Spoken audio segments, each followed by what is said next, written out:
When we're young, our inner voice is loud, direct, and clear. We don't overthink what we like. We don't ask for permission to be curious. We move toward what feels right instinctively. But as we grow up, that voice starts to fade. Not suddenly, but gradually. From an early age, we're taught what's acceptable, what's realistic, and what's rewarded. In school, curiosity takes a backseat to compliance. You're graded on how well you follow instructions, not on how deeply you think or how strongly you feel pulled towards something. At home, we absorb our parents' fears and expectations. What they value becomes what we value. What they avoid becomes what we avoid. Without realizing it, our internal compass starts to recalibrate. Then the teenage years hit and the influence shifts. Instead of looking to parents or teachers, we start looking to peers, to people we admire, to what gets attention. Belonging starts to matter more than alignment. So we adapt, we imitate, we quiet the parts of ourselves that don't fit. And that original voice, the one that knew who we were before the world weighed in, gets buried. But here's what most people misunderstand what's happening. They think they've lost their inner voice. But in reality, they've just been trained to ignore it because there are two voices. One is a voice you're born with, the other one is the one that pulls you towards growth, purpose, and challenge. That's the voice most people disconnect from. The other voice appears when you try to change.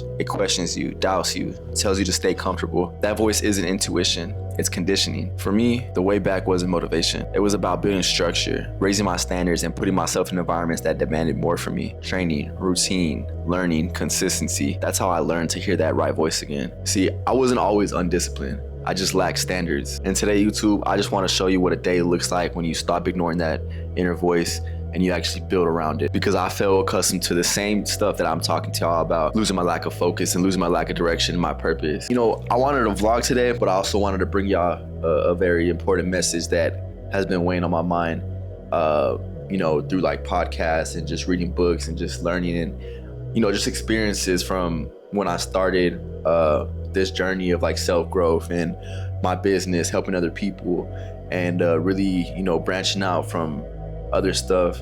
I just wanted to share with y'all, you know, my inner thoughts and how I think and how I go about stuff from my past experiences. If this message resonates with you, please watch throughout the whole video. And yeah, it's about to be a good video. I'm just gonna take y'all through the day and then show y'all exactly what goes on into Trev's mind. But yeah, without further ado, YouTube, make sure you comment, like, and subscribe, and share this video with a friend. But yeah, we gotta get ready for the gym. We're gonna get right.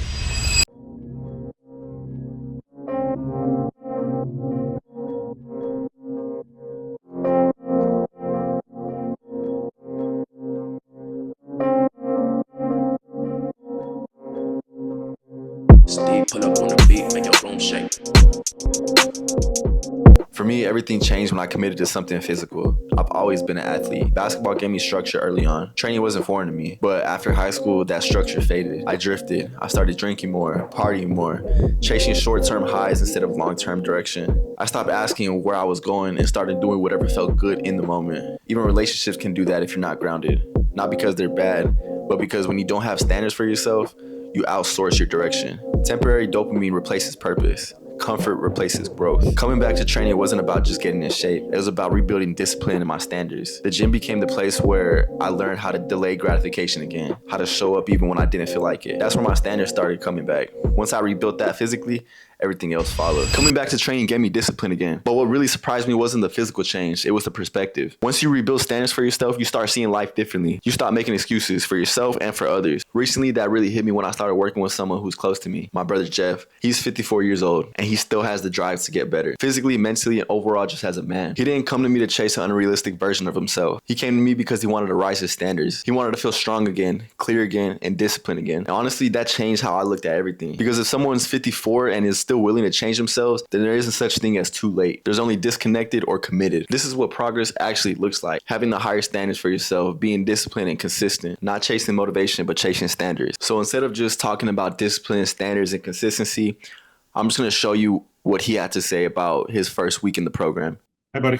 What's up, man? How's it going? Well, good. Hectic day. Busy? Yeah.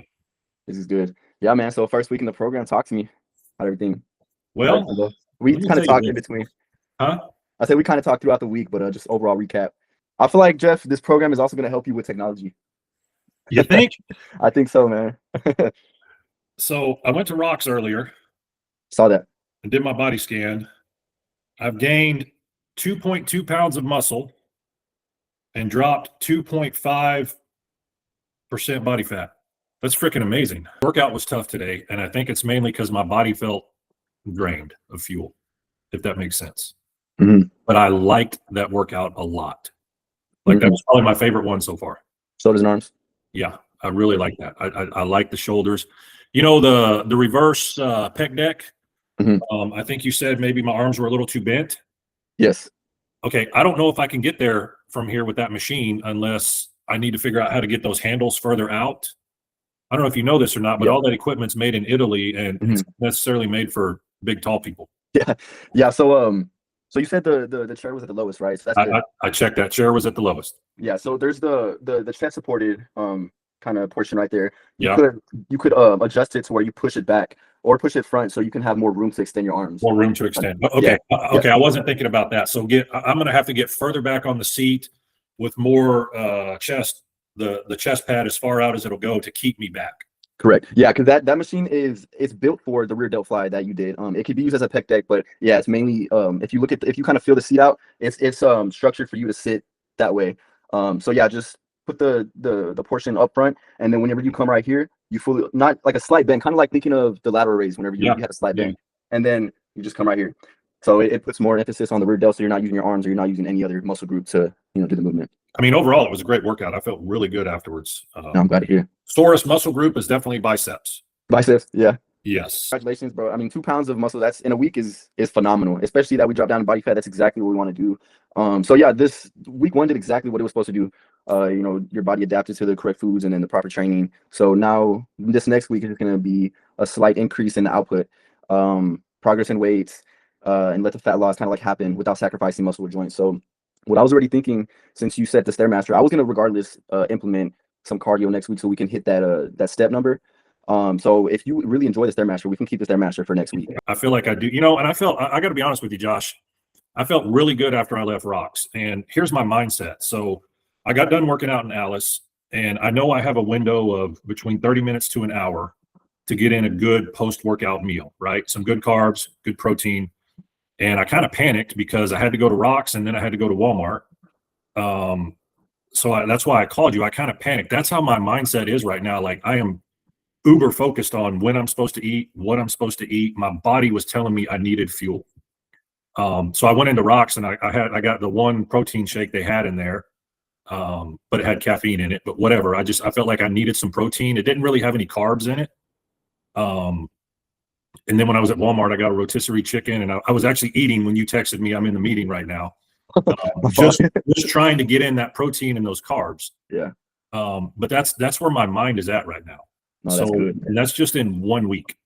This morning when I got up, typically when I wake up in the morning, I'm probably somewhat dehydrated, but I got on the scale and it was 223 point something. And I looked in the mirror. I'm like, wow, I can really see something. My wife walked in. She said, yeah, I can see something too. Like I can tell you're starting to lose some of that. Any stationary cardio that is a little bit high in the intensity, not too high, but enough to get your body sweating is always good. On the Tuesdays and Thursdays, make it a priority to hit that Stairmaster. Okay. I like where your mindset is at right now, Jeff. I really do. I like how, this is a priority for you, and that's going to carry you a long way, especially in this program and in this journey. We just got to stick to the process and fully trust in it, because trust me, we're gonna get this ball rolling. I could switch it for you for next week. I mean, I would love to see a few different options, but here's the deal. This was simple. And if I can do it another week, I'm going to stick to the steak, chicken, salmon one day during the week, the ground beef. I mean, it's actually, it's a hell of a lot easier than I thought it was. It's really not that hard. Even if I need to deviate from what you put on the meal plan, I still have a pretty good idea of what I need to do. Exactly. Yeah. So like I said, I mean, we're not going to be tracking foods. Obviously you will have to track if you don't have a post and you have to get the rotisserie chicken. But other than that, I mean, everything, once we get everything like the foundation, you won't have to track the rest of the program. You kind of already know what you're putting in your body. Yeah. Well, I mean, I actually really enjoy that MyFitnessPal app tracking the food. I really do. It makes it extremely easy. That's good. Let me ask you this, Jeff. So, outside of like the measurements and the weight and everything, how do you feel now within the week? Overall, I felt pretty darn good, Josh. Today I was drained, of course. And I think that was just from lack of fuel, timing, meals. But I've felt pretty good. I've actually felt really good. That's good. Go ahead. I don't know. It feels like it's don't even know how to put it into words. My body's felt pretty good. Like I said, just it's more my brain that's obsessive over some of this stuff that drives me crazy. I like the shoulder, I call it shoulder blade push-ups. There's 4 or 5 of those exercises I like. The wall angel, the 90-90 stretch, I like that. And the hamstring stretch, I like that.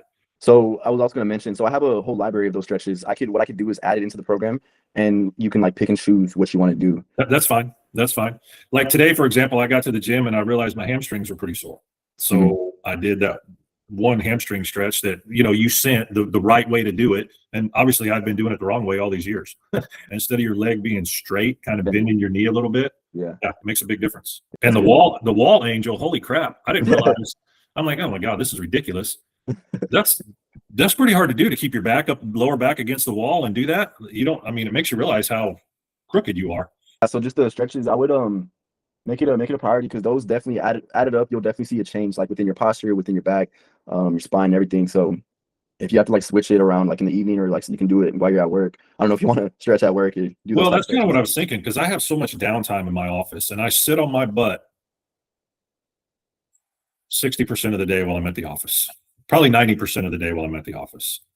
So maybe doing some of those stretches at the office would be a better use of my time. Yeah, I was also thinking, so you could do the straightest anterior or lower body at work, and then that leaves you with just one more stretch. I don't know if you want to do them all together at work, or if you want to split them up. Really up to you. Okay. Yeah, I just want to say real quick to recap next week. So we're going to increase in weight on all the exercises, and then we're going to stick to the same meal plan, but we're going to add cardio Tuesdays and Thursdays, Stairmaster, Monday, Wednesday, Friday, any type of stationary cardio movement that will get your blood pumping and break a sweat. Do you still need me recording second sets next week? Yeah, so that's good. Feel free if you have questions about a form, still send me. But I kind of got it ready. Okay, so yeah, I think if it's a new exercise or something that maybe I'm questioning, I'll send you a video and you can let me know. Yeah. All right. Hey Jeff, I didn't know you had a tripod, man. Did you buy one recently? I bought one. So day one, Monday, when I read that you wanted the second set recorded, I hauled ass to Walmart in the morning before work. But since then, I just ordered one off of TikTok with a magnet that's a little bit better. Hi, baby. And a magnetic phone case. I secretly kind of like it, but I feel like a dumbass sometimes in there recording. But nah, man. If I was some big muscular dude or whatever, and I'm recording myself, but I just feel like people are kind of giggling. But nah, people are so much focused on themselves. Like I'm telling you, they don't mind. And you're a tall dude, so they're probably intimidated. Well, so my other train of thought was, wow, this dude knows what he's doing. He's recording himself. Maybe we should ask him questions, but no one's asked me anything yet. How do you feel about deadlifts? Man, if you're a power lifter, they're good. They are compound movements, so they work multiple muscle groups. But the thing is, if your form is not intact with deadlifts, it's way more taxing than RDLs. Okay. Anyway, how am I doing on everything else? Everything's good, man. I'm not gonna lie. When I saw the body fat percentage right before we got on the call, and I was like, wait, because I saw 14.9, and I was like, wait, that wasn't the number we started off with. So I went to the graph, and dude, you can see this is the 17, and it just see a straight line going down right here. I'm like, wow. Yeah, Justin there at Rocks was, he was like, wow, we don't see this quick. I kind of you sent me a Bible verse earlier, or I guess that's what it is. I don't read the Bible. I've never read the whole Bible. I started the Bible one time in my life and started on page 1, and I had lots of questions. But when you come across something like that, I certainly don't mind you sending it to me. I kind of like reading those sometimes. Man. Well, yeah. So this call is recorded, so I'll throw it into the call 1, the weekly check-in, if you want to go over it. But yeah, essentially the recap, we're gonna add cardio, like I said, and then increase weight, stick to the meal plan, and then we'll make those adjustments. But yeah, we're gonna go for a new week. Okay. Do you have any questions before I disappear? No, not at all. Are you around on Sunday? Sunday, like in Alice? No, available to talk on Sunday. Yeah. Okay. If I just Sunday is the day I'm going to plan ahead for the week, and if I had any questions, I just I may need to reach out to you. Yeah. Go ahead. Today and tomorrow I'll have all the adjustments made for next weekend. So yeah, we can hop on a call and kind of discuss it. Okay. If you would like to do that, yeah. All right, 10-4. And this is the part that confuses people. Here's what's important to understand. Jeff is actually eating more than what he was before the program. Before the program, he was under eating, low energy, no structure, no consistency. Once we increase his calories strategically with proper training stimulus, recovery, and proper protein intake, his body had a reason to finally change. And that's how you can lose body fat and build muscle at the same time. It's not magic, it's structure. When nutrition matches the demand you place on your body, results like this just make sense. So if you're a person like Jeff who's confused, searching the internet, not knowing what's facts or what works with you, then click the link in the description so we can have a one-on-one call. We can discuss your goals, your obstacles, and what plan is appropriate for your specific needs. But don't click that link if you're not willing to put in the work, stay committed, and actually invest in yourself. It's the 23rd of January. We only have 8 more days left in January. Most of the people who mapped out their New Year's resolution are already backing out, are already disappearing from their goals that they set. Don't be that norm in society. Remember the place that you were in exactly a year from now, in the same month of January. If you haven't moved the needle since then something has to change. But no one else can make that decision but you. So I'm gonna leave the link down in the description.